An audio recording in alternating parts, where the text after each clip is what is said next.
The day my father passed away, my mother told me, Emily and I will take over all the remaining assets. To be honest, I didn't want to discuss the inheritance on the day of my father's funeral.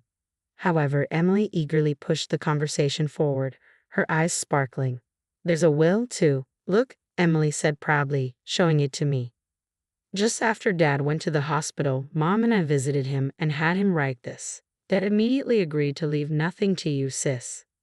Dad did that, even though he always relied on me. Yes, he did, Emily replied. I know it's harsh, but Dad always found me more likable and favored me. Before I could respond, my mother continued with a smile. Since you don't have a job, we have no intention of giving you a single penny from the inheritance. We'll be enjoying a trip abroad, so prepare to leave this house by the time we return. Wait, how can I accept this? Why would you do this? Before I could say anything else, my mother and Emily retorted coldly, Be quiet. It's impossible for you to get anything from us now. With Dad gone, we can finally act freely. Your role here is done, so leave immediately. All the sacrifices I made for Dad, everything I did for him, and this is the result. How cruel. Giving everything for such an ungrateful father felt pointless. Even if I wished for their help now, it was too late. Hearing their words, any remaining feelings I had for my mother and Emily disappeared entirely. Without expressing all I wanted to say, I responded, I understand. I can't stay with you two any longer. I'll gladly leave. With that, I left my childhood home. My name is Ashley. I have a sister, Emily, who is 4 years younger than me. We're a family of 4. Emily's personality is similar to our mother's. She's charming but sometimes lazy, and she often teased my father and me, who are more sincere. Our mother, having a temperament like Emily, felt especially fond of her. When we were children, it was evident she favored Emily over me. Whenever she met her friends, my mother would only take Emily, often leaving me at home. She said it was embarrassing to show plain and quiet Ashley to her friends. On the other hand, she was very proud of Emily, who was friendly and loved by everyone. Even with such a mother and sister, I could live positively because of my father. He valued my sincerity and loved both Emily and me equally. I deeply appreciated and loved my father's fair attitude. Even after becoming an adult, my mother's treatment of me remained unchanged. However, thanks to my father's presence, our household remained stable. After my father retired at 65, he had an accident at home. He tripped over a small step and broke a bone. Despite surgery and rehabilitation, his aging muscles didn't recover well. As he spent more time bedridden and needed care, my mother and Emily became even colder towards him. One day, I overheard my mother and Emily chatting excitedly while looking at a guidebook. Hey, Mom, what do you think about this inn? The food looks delicious too. Maybe we should go with this one. Curious, I asked, what are you talking about? My mother answered with a hint of annoyance, We're planning a family trip. Considering Dad's difficulty moving around, isn't traveling hard for him? I asked. Emily smiled and said, Well, we're not thinking of bringing him. We plan to leave him at home. That's cruel. It would be hard for him if he's left alone. If Dad's not going, I'll stay home with him, I said. My mother and Emily just smiled at each other. My mother then said, That's fine. If that's the case, Emily and I will go by ourselves. Whether you two come or not is up to you, but since it's a family trip, we'll be using money from Dad's bank account. A quick glance at the guidebook revealed they had chosen a room for just 2 people. It was clear they never intended to bring either my father or me. After that, my mother and Emily frequently went out alone, staying at high-quality inns and dining at fancy restaurants, as if neither my father nor I existed. I kept an eye on their actions from a distance, trying to finish my work quickly to take care of my father.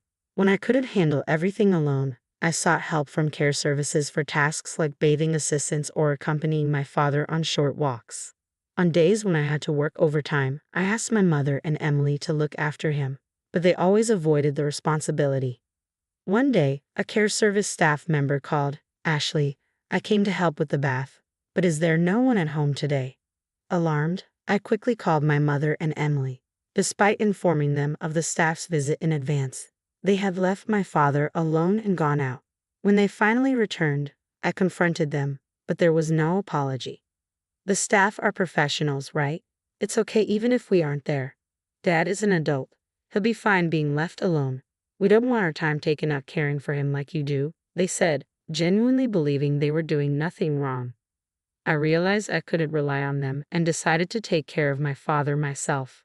Juggling work and caregiving was far from easy, especially since neither my mother nor Emily showed any concern or understanding. My father's condition worsened. He spent more time sitting than walking and ate much less. As the 9th year of caring for my father approached, I became concerned about how frail he looked. When I took him to the hospital, we received a shocking diagnosis. Your father has advanced cancer. I was devastated. I realized we might not have much time left, and I was determined to support him in his final days. I quit my job to care for my father full-time. When I told my mother and Emily about his condition, the reactions were unexpected. My mother simply commented, "Really? He never drank or smoked. It's unfortunate that such a sincere person ended up with cancer." Emily, with a stunned expression, said, "I can't believe you'd give up your job to take care of Dad. I'd never make that choice." I thought they would be concerned about him, but they showed no signs of it at all. I was honestly surprised by their indifference, as if it was someone else's business. They only visited him at the hospital briefly and never came for a proper visit. I supported my father daily during his chemotherapy treatments. Despite our best efforts, we couldn't stop the cancer's progression, and half a year later, he passed away. The days after the diagnosis went by in a blur. Upon hearing of his death, my mother and Emily started a private discussion and left me to arrange the funeral on my own. They disappeared somewhere, and I didn't even have time to mourn my father as I had to handle everything. As the funeral began, my mother appeared and delivered the chief mourner's speech despite having done nothing. She put on a face for the public. I was irritated by her behavior, but the funeral proceeded smoothly. Worn out, I headed home, only to be invited to the living room by my mother and Emily, who had already returned. They said they had something to discuss. Without any consideration for my exhaustion, my mother abruptly declared, "Regarding your father's inheritance, Emily and I will inherit this house and all other assets." I wasn't in the mood to discuss inheritance on the day my father passed away, but Emily chimed in, "We even have a proper will. Look," she said, proudly presenting a document. Right after Dad was admitted to the hospital, Mom and I visited him and had him sign this. It states that you won't inherit anything. Dad agreed to it immediately. "Dad did?" I asked, stunned. With a smirk, Emily said, "After all the help you provided, it's so cold, right? Maybe Dad in the end preferred me over his too serious elder daughter." "That's impossible," I began to respond, but my mother interrupted with a grin. "Clearly Emily is more adorable. Your father always stayed home and had no hobbies, so he surely saved a lot. Mom even quit her job because of the inheritance, and I took some time off work to enjoy it." Before I could say anything, they continued their conversation. My mother then told me, "You, who have no job, won't get a penny from the inheritance. We plan to enjoy a vacation abroad for a while, so you should leave this place by then." I hurriedly countered, "Wait a minute. Do you genuinely believe what you're doing is right?" Without waiting for me to finish, both my mother and Emily firmly responded, "Shut your mouth. It's a waste of time trying to take the inheritance from us. With your father gone, we'll do as we please. Your role here is done. Please leave this house promptly." To think that after all I sacrificed for Dad, this is what I get. There was no need to go to such lengths for such an ungrateful father. It's pointless to regret and think about it now. Hearing those words, any remaining bond I felt for my mother and Emily was completely severed. I couldn't forgive them for speaking that way about my beloved father. Holding back what I wanted to say, I calmly told them, "I understand your thoughts. From now on, I can't imagine living together with you two. I'll gladly leave." Despite their initial surprise at my acceptance, the two soon smiled smugly together. "Good to know. Once you leave this house, never rely on us again. Our relationship ends here. Whatever happens to you, we want no part in it. Don't even think of contacting us," my mother said. Receiving this intense sentiment, I packed only my essentials and left the house. A few days after the inheritance discussion, something unexpected happened. I received a call from my mother, who had claimed she would cut off contact with me. When I answered, she immediately confronted me in anger. "What have you done? Where has all the money from your father's account gone? Why are you suddenly calling? Didn't you say you wouldn't contact me?" I replied, "Silence. This is an emergency. Return your father's savings immediately." "What are you talking about? I left the passbook at the old house, didn't I? I have no way of accessing it after I left." The money in the account is definitely gone. Such a significant amount of savings couldn't have disappeared so suddenly, my mother accused. She suspected that I had squandered my father's money. Mom, haven't you ever checked the account balance before? Huh? I haven't bothered with such things, she replied. I see. If you had, you would have noticed that Dad's savings weren't that much to begin with. What do you mean? His savings were, oh, where did his retirement money go? We used it for our wedding ceremony and the new house, I explained. Wedding? New house? I have no idea what you're talking about. I had been in a romantic relationship with a man named Sean, who was in charge of the caregiving service for my father. Our relationship started through our mutual care for my father.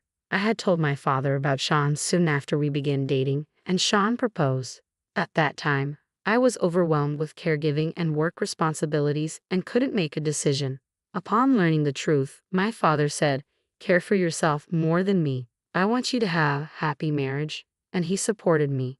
He even started helping with the wedding venue selection and looking for a new place to live. We had reserved a wedding date for the following year and signed a contract for a new apartment that my father liked. This all happened 6 months before we found out that he had terminal cancer. As a gesture of gratitude, my father covered most of the costs for the wedding and the new apartment. That was the reason for the decrease in the account balance. Hearing this, my mother's voice trembled, clearly shaken. So there wasn't any inheritance for us to inherit in the first place. Primarily just the family home, but given its location, we shouldn't expect a high selling price. Emily, overhearing the conversation, snatched the phone from my mother in panic. Wait, so the financial assistance for your wedding is much more than the inheritance for Mom and me?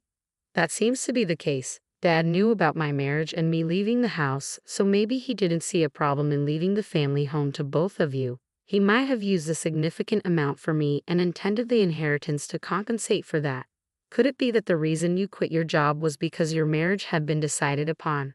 That's right. Sean is also involved in investment activities and is financially stable. He wanted me to become a full-time housewife. Also, I thought if I resigned early, I could focus on taking care of our father. I can't believe it. Why did you keep the news about your marriage and the savings a secret from us? Taking a deep breath, I answered, I thought about telling you several times, but every time, neither of you showed any interest and avoided the topic. Why didn't you stop me from taking a break from work or Mom from quitting her part-time job? How are we supposed to live now? When I wanted to talk to you after the funeral, wasn't it you and Mom who shut me down, saying you can't expect anything from us? I thought family members should help each other out. When I was swamped with work and caregiving, you were out having fun, neglecting Dad. How can I think of someone who said such mean things as family? Don't just say whatever is convenient for you, I told them, shocked and lost for words. Emily was taken aback. Afterward, my mother pleaded with me, Ashley, the truth is, I've already paid for the trip. I also made various purchases expecting the inheritance. So now I have no savings left. So what about it? I've already quit my part-time job, right? If we don't get any inheritance money, we won't have any money for next month. So until I find a new job, I hope you can lend us some. When you kicked me out of the family home, didn't you say you'd never come to me again? That our relationship was over? That you wouldn't interfere with whatever happens to me in the future? About that, neither of you ever helped when Dad and I were going through tough times. Now, when you're in trouble, you want to rely on me. That's incredibly brazen, I said. Without waiting for my mother to finish, I ended the call and blocked their numbers. I was utterly disgusted by my mother and sister, who only claim to be family when they're in trouble. I decided to distance myself from these two. Later on, I heard from various people that although my mother and Emily had canceled their trip, they couldn't get a refund. They'd been barely scraping by, asking friends and relatives for money. They had to sell their house, but as I expected, they didn't get as much as they hoped. With the initial expenses for a new place and moving costs, they had hardly any money left. Emily returned to work, but because she asked her colleagues for money, her relationships at work became strained. She had planned to leave her job soon after finding a good partner, but because of the situation, that partner, as well as other men, distanced themselves. Her friends, too. My mother tried to find another part-time job, but her previous workplace had already hired someone else. So it was hard for her to return. Due to her age, her job opportunities were limited. She's been working diligently, facing complaints from younger colleagues. Currently, they manage their living expenses with my mother's meager part-time salary and Emily's earnings, slowly repaying their debts. Both of them seem worn out. As for me, I was able to have a small wedding at the venue my father chose. The only regret is that my father couldn't be there for my wedding, but I believe he's watching over our happy moments from somewhere. My married life with Sean has been smoother than expected. We're enjoying peaceful and fulfilling days together. I'm eternally grateful to my father for supporting my relationship with Sean and giving me this opportunity. I've had to build a peaceful life with my husband, always remembering my gratitude to my father.